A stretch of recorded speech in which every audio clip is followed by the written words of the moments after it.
If you want to feel better, lose fat, and actually keep it off, you need fiber. Fiber is actually one of the most underrated tools when it comes to fat loss. So let's chat about it. So fiber is a type of carbohydrate that your body cannot digest. That's not a bad thing. That means that fiber helps your body to do some really important jobs. So there's two types of fiber.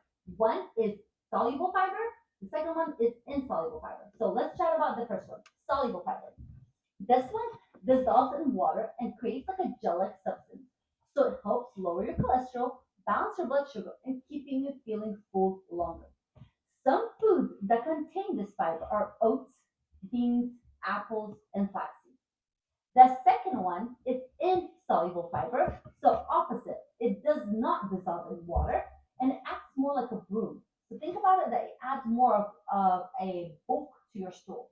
So it sweeps the waste through your digestive system, keeping things regular. It is found in veggies, whole grains, nuts, and seeds.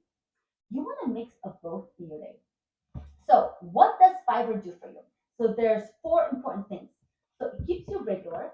So, it helps you move your waste through your system so you don't feel bloated or sluggish.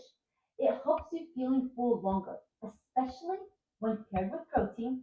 Fiber keeps you satisfied for longer. That means fewer cravings and fewer mindless snacking. It supports your blood sugar control. So fiber slows down how fast the food digests, keeping your energy more steady and less crashes. It improves your protein absorption. That's actually very important. Without enough, if you're eating protein and you don't have enough fiber, protein can actually ferment in your gut and cause discomfort. Fiber helps it get used in the way it should, so to build muscle and to boost metabolism. So fiber actually helps the protein to get absorbed, so that way it actually goes to good use, especially after you do a workout. So it gets put as a building block into your muscles, so that way it can actually grow and you can get stronger. What happens if protein ferments? It just causes bloating, gas, gut irritation, inflammation.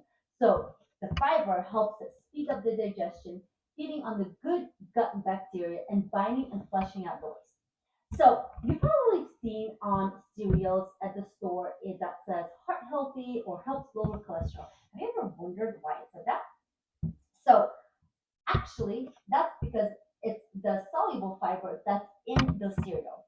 So your body actually uses cholesterol to make bile.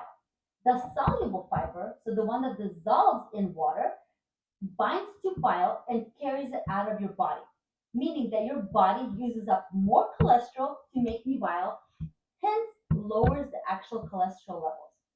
So when you're eating fiber, it binds to cholesterol and removes it, excretes and removes it from your body. So your body has to create new cholesterol, so that way the old one gets removed and your cholesterol lowers. If you want to lower your cholesterol, eat more fiber. Um, Other things that it does, it also binds to hormonal waste, so it helps flush it out. So especially if your hormones are not balanced, especially women with dealing with PMS or irregular cycles, it also helps to excrete that to make sure things are regular. So how much fiber do you need? The recommendation is actually 25 to 30 grams, and actually that is a lot starting out. I always suggest for to have at least 14 grams per 1,000 calories. So if you're somewhere at say 1,200 calories, your 1,200 calories. That's if you're in deficit. Let's say you're 1,500 calories. I would want you to be somewhere around 20 grams, somewhere around 20 grams, right? So 14 grams of fiber per 1,000 calories. Let's say that you are at 2,000 calories per day, then you would be somewhere at 28 grams. So the more you can get, the better you'll feel. But it's absolutely hard to just get back into start taking so much fiber in and trying to hit that fiber goal is just going to lead to burnout. So some of you are tracking the calories. This will be a good data that we're going to start tracking, right? To make sure to see how much fiber you're getting. And that actually helps you with your fat loss. So, fiber, the foods that contain fiber are fruits, so berries, pears, apples with skin. So the skin of the fruits actually contain the fiber. So you actually want to eat that and not remove it. Veggies like broccoli, carrots, greens from store, collard greens, legumes, so lentils, beans, chickpeas, whole grains, quinoa, oats, brown rice, nuts and seeds, chia, flax seeds, and almonds. I like to just choose a couple of my favorites and just consistently try to include it. So, for example, a cup of raspberries has about 6 to 8 grams of fiber in it. So, if I know if I can get 2 cups of raspberries, I have hit my minimum goal of 14 grams of fiber.